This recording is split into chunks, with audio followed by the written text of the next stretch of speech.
নমস্কার সবাইকে। আমাদের স্মার্ট ট্রেডিং জোনে আপনাদের সকলকেই স্বাগতম। তো বন্ধুরা, বর্তমানে স্ক্যাল্পিং ট্রেডিং হচ্ছে একটি জনপ্রিয় ট্রেডিং। প্রত্যেকটা ট্রেডার স্ক্যাল্পিং ট্রেডিং করতে পছন্দ করে। তো তাই আজকে আপনাদের জন্য আমি একটি দুর্দান্ত স্ক্যাল্পিং ট্রেডিং স্ট্র্যাটেজি নিয়ে এসেছি। আজকের এই ট্রেডিং স্ট্র্যাটেজিটি আমি দুটি ট্রেডিং ভিউ ইন্ডিকেটরের মাধ্যমে আপনাদেরকে তৈরি করে দেখাবো। তো ইন্ডিকেটর দুটি সকলেরই জনপ্রিয় ইন্ডিকেটর। একটি ইন্ডিকেটর হচ্ছে আমাদের আরএসআই, আরেকটি ইন্ডিকেটর হচ্ছে আমাদের মুভিং অ্যাভারেজ। তো এই আরএসআই এবং মুভিং অ্যাভারেজ এই দুটি ইন্ডিকেটরের বিভিন্ন সেটিংসগুলো পরিবর্তন করে কি করে আমরা একটি high accuracy scalping trading strategy তৈরি করতে পারি, সেই বিষয়গুলোই আজকের এই ভিডিওতে আপনাদেরকে দেখাবো।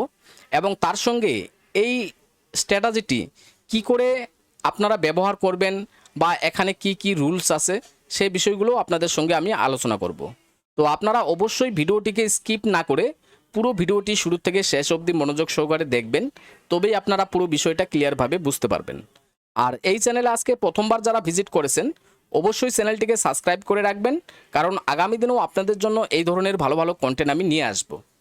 তো যাই হোক বন্ধুরা, বেশি কথা না বলে আমরা আমাদের মূল আলোচনায় চলে যাই। তো বন্ধুরা, সবার প্রথমে এই ইন্ডিকেটর দুটো আমি চার্ট থেকে ডিলিট করে দিচ্ছি এবং তারপর আপনাদের সামনে এই ইন্ডিকেটর দুটো চার্টে প্লট করে সেটিংগুলো দেখিয়ে দিচ্ছি। ঠিক আছে? তো ইন্ডিকেটরগুলো আমি চার্ট থেকে প্রথমে ডিলিট করে দিচ্ছি।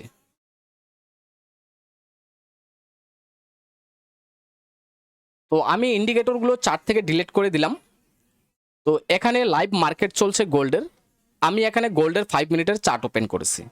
আর এই ট্রেডিং স্ট্র্যাটেজিটি 5 মিনিটেই শুধুমাত্র ভালো কাজ করবে। ঠিক আছে? তো আপনারা এই স্ট্র্যাটেজিটিকে 5 মিনিটে ইউজ করবেন। তো চার্টে এবার ইন্ডিকেটর দুটো প্লট করব আমরা। তো ইন্ডিকেটর দুটো চার্টে প্লট করার জন্য আমরা চলে যাব ট্রেডিং ভিউর ইন্ডিকেটর সেকশনে। আপনারা দেখতে পাচ্ছেন এখানে আমাদের ট্রেডিং ভিউর ইন্ডিকেটর সেকশন শো করছে। তো আপনারা এই ইন্ডিকেটর ট্যাবে ক্লিক করবেন। তো ক্লিক করার পর এখানে একটা সার্চ বক্স চলে আসবে। এই সার্চ বক্সে আপনারা এখানে টাইপ করবেন EMA। তো EMA লিখে এখানে টাইপ করলে এখানে চলে আসবে মুভিং অ্যাভারেজ। ঠিক আছে? এই যে মুভিং অ্যাভারেজটা দেখতে পাচ্ছেন আপনারা, এই মুভিং অ্যাভারেজটাকে আপনারা চার্টে প্লট করে নেবেন। এই মুভিং অ্যাভারেজ লেখার উপর একটা ক্লিক করলেই এই মুভিং অ্যাভারেজ ইন্ডিকেটরটি আমাদের চার্টে প্লট হয়ে যাবে। তো ডিফল্ট অবস্থায় মুভিং অ্যাভারেজ এইরকমভাবে দেখাবে। তো এবার আমরা এর কিছু সেটিংস আমরা পরিবর্তন করব। তো সেটিংস পরিবর্তন করার জন্য আমাদের চলে যেতে হবে এই যে ইন্ডিকেটরের যে নামটা এখানে শো করছে চার্টে, এই নামের উপর একটা ক্লিক করবেন। ক্লিক করার পর এখানে সেটিংসের একটা অপশন আপনারা পেয়ে যাবেন। এই সেটিংস অপশনটায় আপনারা ক্লিক করবেন। ক্লিক করার পর এখানে আপনারা চলে যাবেন ইনপুটে। ইনপুটে এখানে লেন্থ থাকবে 9। এই 9টাকে আপনারা পরিবর্তন করে এখানে আপনারা করে দিবেন 5। ঠিক আছে? এবং এখানে অফসাইড একটা অপশন আপনারা দেখতে পাচ্ছেন, এখানে 0 দেওয়া আছে ডিফল্ট অবস্থায়। আপনারা এই 0কে এখানে করে দিবেন 2। করার পর আপনারা চলে যাবেন স্টাইল অপশনে। এই যে এখানে স্টাইল অপশনটা আছে, স্টাইল অপশনে যাওয়ার পর এখানে এম এর যে কালারটা, এখানে কালার দেওয়া আছে ব্লু, আমরা এটাকে করে দেব ব্ল্যাক কালার এবং এর থিকনেসটাকে একটু আমরা বাড়িয়ে দেব। তারপর এখানে ওকে যে অপশনটা আছে, এই ওকে অপশনটায় ক্লিক করে দেব। এখানে আমাদের মুভিং অ্যাভারেজের সেটিংসটা কমপ্লিট হয়ে গেল। এবার আমাদের যে দ্বিতীয় ইন্ডিকেটর আরএসআই, সে আরএসআই ইন্ডিকেটরটাকেও আমরা চার্টে প্লট করব। তার জন্য আবারও আমাদের চলে যেতে হবে ট্রেডিং ভিউর ইন্ডিকেটর সেকশনে। যাওয়ার পর এখানে সার্চ বক্সে আমরা এবার সার্চ করব RSI। তো RSI লিখে এখানে টাইপ করলে এখানে চলে আসবে রিলেটিভ স্ট্রেংথ ইন্ডেক্স। ঠিক এই ইন্ডিকেটরটাকে চার্টে আপনারা প্লট করে নেবেন। একটা ক্লিক করলেই ইন্ডিকেটর চার্টে প্লট হয়ে যাবে। তো প্লট হওয়ার পর আমরা চলে যাব এবার চার্টে। এবার চার্টে আসার পর আমরা দেখতে পাচ্ছি আমাদের আরএসআই ইন্ডিকেটরটা এখানে চার্টে প্লট হয়েছে, কিন্তু ডিফল্ট সেটিংসে এই আরএসআই ইন্ডিকেটরটাকে সেরকম একটা ভালো লাগছে না। এবার কিছু সেটিংস আমরা এখানে পরিবর্তন করে নেব। তো সেটিংস পরিবর্তন করার জন্য আমাদের চলে যেতে হবে এই আরএসআই ইন্ডিকেটরের নামের উপর একটা ক্লিক করবেন। ক্লিক করার পর এখানে সেটিংসের একটা অপশন পাবেন, এই সেটিংস অপশনে আপনারা চলে যাবেন। যাওয়ার পর আপনারা এখানে ইনপুটে যাবেন। ইনপুটে এখানে কোনো কিছু করার নেই, যা আছে তাই থাকবে। আপনারা চলে যাবেন স্টাইলে। স্টাইলে যাওয়ার পর এখানে আরএসআই যে অপশনটা দেখতে পাচ্ছেন সবার উপরে, এই আরএসআই অপশনের ডান সাইডে এখানে কালার দেওয়া আছে আরএসআই এর, এই কালার অপশনটায় ক্লিক করবেন। এই কালার অপশনটাকে আপনারা ব্ল্যাক কালার করে দেবেন এবং এখানে আপনারা সলিড করে দেবেন এবং এখানে থিকনেসটা একটু বাড়িয়ে দেবেন। ঠিক আছে। তো এইভাবে আমাদের আরএসআই এর যে সেটিংস এটা হয়ে গেল। এবার তারপর আছে আরএসআই বেসেট এমএ। তো এই দ্বিতীয় নাম্বার বক্সটা এটা আমাদের দরকার নেই, এটাকে আমরা আনটিক করে দেব। ঠিক আছে। তারপর এখানে আছে আরএসআই আপার ব্যান্ড। তো আপার ব্যান্ডের যে কালারটা আছে এই কালার অপশনে আপনারা চলে যাবেন, যাওয়ার পর এখানে আপনারা করে দেবেন red colour. Red colour select করবেন এবং নিচে সলিড অপশনটা এখানে ক্লিক রাখবেন এবং এর থিকনেসটা একটু বাড়িয়ে দেবেন। তো এটা আমাদের হয়ে গেল। এবার হচ্ছে আরএসআই মিডল ব্যান্ড। তো এই আরএসআই মিডল ব্যান্ডের আমাদের প্রয়োজন নেই, এটা আপনারা আনটিক করে দেবেন। আনটিক করে দেওয়ার পর এবার হচ্ছে আরএসআই লোয়ার ব্যান্ড। এই আরএসআই লোয়ার ব্যান্ডের কালার অপশনটায় আপনারা যাবেন, যাওয়ার পর এখানে আপনারা গ্রিন কালার করে দেবেন এবং এটাকে আপনারা সলিড করে দেবেন এবং তারপর এর থিকনেসটা একটু বাড়িয়ে দেবেন। তো এইভাবে আমাদের আরএসআই এর সেটিংস পুরোপুরি কমপ্লিট হয়ে গেল। এবার আমরা এখানে ওকে বাটনে ক্লিক করে দেব। তো এবার আমাদের ইন্ডিকেটরের সেটিংগুলো একদম পুরোপুরিভাবে রেডি হয়ে গেল। এবার বিষয়টা হচ্ছে এই ইন্ডিকেটর দুটো কি করে আমরা ব্যবহার করব, বা এই দুটি ইন্ডিকেটরের মাধ্যমে কি করে আমরা এন্ট্রি নেব, কি করে আমরা স্টপ লস রাখবো, কিভাবে আমরা টার্গেট সেট করব।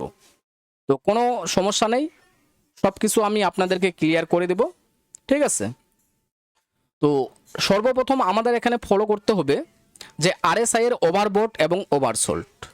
এখানে আরএসআই এর উপরে একটা লাইন আছে রেড কালারের, এটা হচ্ছে আমাদের ওভারবোট জোন, এবং নিচে গ্রিন কালারের একটি লাইন আছে, এটা হচ্ছে আমাদের ওভারসোল্ড জোন। আর মিডিলে ব্ল্যাক কালারের যে লাইনটা আপনারা দেখতে পাচ্ছেন আঁকা বাঁকা করে যাচ্ছে, এটা হচ্ছে আমাদের আরএসআই লাইন। ঠিক আছে।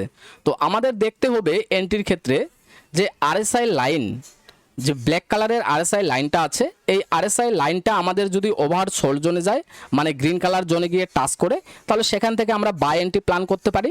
এবং আরএসআই যদি আমাদের রেড কালার জোনে ওভারবোট জোনে এসে টাচ করে, তাহলে সেখান থেকে আমরা সেল এন্ট্রি প্ল্যান করতে পারি। তো এবার শুধুমাত্র আমরা আরএসআই দেখে এখানে এন্ট্রি নিব না, আমরা কনফার্মেশনের জন্য আমরা মুভিং এভারেজকে এখানে ব্যবহার করব। সেটা কিভাবে? যখন আমরা দেখব আরএসআই লাইন ওভারসোল্ড জোনে চলে আসছে, যেরকম এই জায়গাটা দেখেন আরএসআই লাইন এখানে কিন্তু ওভারসোল্ড জোনে চলে আসছে, মানে গ্রিন কালারে টাচ করেছিল। ঠিক আছে।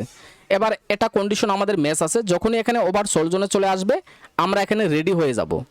এবার আমরা এখানটায় রেডি হয়ে গেলাম। এখানে আমরা দেখতে পাচ্ছি যখন মার্কেট এই যে রেড ক্যান্ডেলটা তৈরি করছিল, সর্বশেষ রেড ক্যান্ডেলটা, তখনই আমরা দেখতে পাচ্ছি আরএসআই ওভারসোল্ড জোনে আছে। এবার ওভারসোল্ড জোনে দেখার পরই আমরা কি এখানে এন্ট্রি নিয়ে নিব? না, আমরা ওয়েট করব।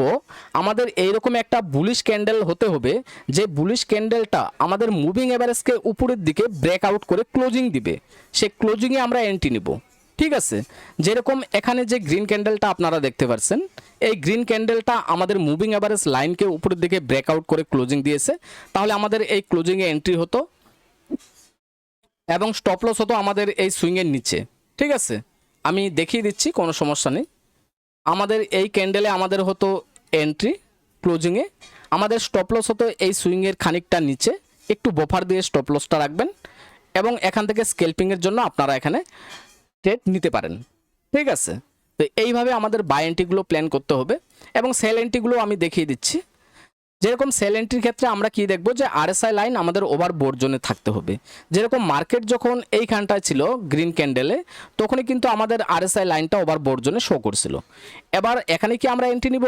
না, আমরা কি করব, ওয়েট করব। আমাদের এইরকম একটা বেয়ারিশ ক্যান্ডেল হতে হবে, রেড ক্যান্ডেল হতে হবে, যেটা আমাদের মুভিং এভারেজ লাইনের নিচে আমাদের ক্লোজিং দিবে। যেরকম এই যে ডোজি টাইপের যে ক্যান্ডেলটা আপনারা দেখতে পাচ্ছেন, এই ক্যান্ডেলটা আমাদের কিন্তু এই মুভিং এভারেজ লাইনের নিচে আমাদের ক্লোজিং দিয়েছে। তাহলে আমাদের এখানে সেল এন্ট্রিটা আমরা কোথায় নিব? আমাদের এই ক্যান্ডেলের ক্লোজিংয়ে আমরা সেল এন্ট্রিটা নিয়ে নিব। আমরা স্টপ লস কোথায় রাখবো? আমাদের যে সুইং থাকবে সুইংয়ের সামান্য উপরে আমরা স্টপ লসটা রাখবো এবং এখান থেকে আমরা এখানে কিন্তু টার্গেট আমরা কিন্তু এইভাবে কিন্তু স্কেলপিংয়ের জন্য টার্গেট নিতে পারি। তো এইভাবে আমাদের কিন্তু বাই এবং সেল এন্ট্রিগুলো আমাদেরকে নিতে হবে। এবার এই ইন্ডিকেটর ব্যবহার করার কিছু রুলস আছে। এই ইন্ডিকেটরটা কখন ভালো কাজ করবে? যখন মার্কেট সাইড ওয়েজ থাকবে, একটা জিগজ্যাগ মুডে থাকবে, তখন কিন্তু ভালো কাজ করবে। কিন্তু যখন মার্কেট একদম ফুললি বুলিশ ট্রেন্ড থাকবে, তখন কিন্তু এই স্ট্র্যাটেজিটা ভালো কাজ করবে না। তার জন্য আমাদের এখানে কিছু রুলস ফলো করতে হবে। এবার রুলসগুলো কি আমি বলে দিচ্ছি। এখানে রুলসগুলো হচ্ছে, যখন আমাদের একটা স্টপ লস যাবে, মনে করেন আমরা একটা বাইয়ের দিকে এন্ট্রি প্ল্যান করেছি, এবার বাইয়ের দিকে যখনই আমরা একটা এন্ট্রি প্ল্যান করেছি, এবার ওই এন্ট্রিটা দেখা গেলো আমাদের একটা স্টপ লস চলে গেল। যখনই স্টপ লস হবে তার মানে আমরা বুঝতে পারবো মার্কেটে এখন সেলিং প্রেশার ভালো আছে। তো কাজেই আমরা আমাদের একটা স্টপ লস যাওয়ার পর আমরা 1 থেকে 1.5 ঘন্টার মধ্যে আমরা কোনো মার্কেটে এন্ট্রি নিব না, মানে ঢুকবই না। ঠিক আছে, একটা স্টপ লস যাওয়ার পর 1 থেকে 1.5 ঘন্টা আপনারা মার্কেটে ঢুকবেন না, বা 2 ঘন্টা আপনারা মার্কেটে ঢুকবেন না বা এন্ট্রি করবেন না। পরবর্তীতে মার্কেট যখন আবার স্বাভাবিক হবে তখন আমরা আমাদের এই স্ট্র্যাটেজিটি ব্যবহার করব। ঠিক আছে, কারণ মার্কেটে বেশিরভাগ টাইমে কিন্তু সাইডওয়েজ চলে, ট্রেন্ডিং মার্কেট খুব কম চলে। তো এই কারণে আপনারা যদি এই স্ট্র্যাটেজিটিকে সুন্দরভাবে ব্যবহার করতে পারেন বুঝে শুনে, তাহলে আশা করি আপনারা এই স্ট্র্যাটেজির মাধ্যমে ভালো কিছু করতে পারবেন। তবে ট্রেডিং মার্কেটে 100% বলতে কোনো কিছু হয় না, কোনো স্ট্র্যাটেজি বা কোনো ইন্ডিকেটরে 100% হয় না। তো কাজেই আপনাদের মানি ম্যানেজমেন্ট রুলস আপনাদের ফলো করতে হবে, যেরকম money management, risk revert ratio, over trading. ঠিক আছে, আপনাদের ইমোশনকে আপনাদের কন্ট্রোলে রাখতে হবে। তো এই সমস্ত আপনাদেরকে বিষয়গুলো কিন্তু ফলো করতে হবে। ঠিক আছে, তো আপনারা যদি মানি ম্যানেজমেন্ট এবং রিস্ক ম্যানেজমেন্ট এই বিষয়গুলো ফলো করে আপনারা যদি ট্রেডিং করেন, তাহলে কিন্তু এই স্ট্র্যাটেজির মাধ্যমে আপনারা খুব ভালো ফলাফল পাবেন। খুব সুন্দর কাজ করে, যেরকম এখানে ওভার বর্জনে ছিল মার্কেট, দেখেন এখানে আরএসআই ওভার বর্জনে ছিল, মুভিং এভারেজকে ক্লোজ করেছিল, এখান থেকে মার্কেট নিচে আসে। এখানে ওভার সোল জোনে মার্কেট আসে, এখান থেকে মুভিং এভারেজকে উপরের দিকে ক্লোজ করে এখান থেকে মার্কেট উপরে যায়। ঠিক আছে, এখানে ওভার সোল জোনে আসে আরএসআই এর, এখান থেকে মুভিং এভারেজকে ক্লোজ করে এখান থেকে মার্কেট উপরে যায়। খুবই দুর্দান্ত কাজ করে, প্রত্যেকটা জায়গাতেই কাজ করছে। শুধু ট্রেন্ডিং মার্কেট যখন থাকবে একদম ফুললি বুলিশ ট্রেন্ড বা ফুললি ব্যারিশ ট্রেন্ড, যখন দেখবেন আপনাদের সেলে কোনো যদি স্টপ লস যায় তাহলে আপনারা 1.5-2 ঘন্টার মধ্যে কোনো ট্রেড করবেন না। আবার যখন দেখবেন আপনাদের বাইয়ের এন্ট্রির যদি কোনো একটা স্টপ লস যায়, তবু আপনারা 1.5-2 ঘন্টার মধ্যে কোনো ট্রেড করবেন না। ঠিক আছে, পরবর্তীতে আপনারা আবার মার্কেটে ঢুকবেন, আবার অপরচুনিটি পেলে আবার আপনারা ট্রেড করবেন। তো যাই হোক বন্ধুরা, আপনারা যদি এর থেকেও ভালো হাই অ্যাকুরেসি ইন্ডিকেটরের মাধ্যমে ট্রেডিং করতে চান, তাহলে এই ভিডিওর ডিসক্রিপশনে দেওয়া টেলিগ্রাম চ্যানেলে আপনারা জয়েন হয়ে যেতে পারেন। সেখানেই আপনারা হাই অ্যাকুরেসি ইন্ডিকেটর পেয়ে যাবেন, এবং স্ক্রিনে দেওয়া হোয়াটসঅ্যাপ নাম্বারেও আপনারা যোগাযোগ করতে পারেন। তো বন্ধুরা, ভিডিওটি যদি ভালো লাগে অবশ্যই চ্যানেলটিকে সাবস্ক্রাইব করে ভিডিওটিকে লাইক করে দিবেন। সবাই ভালো থাকবেন, সুস্থ থাকবেন, এই আশা রেখে আজকের এই ভিডিওটি আমি শেষ করছি। ধন্যবাদ।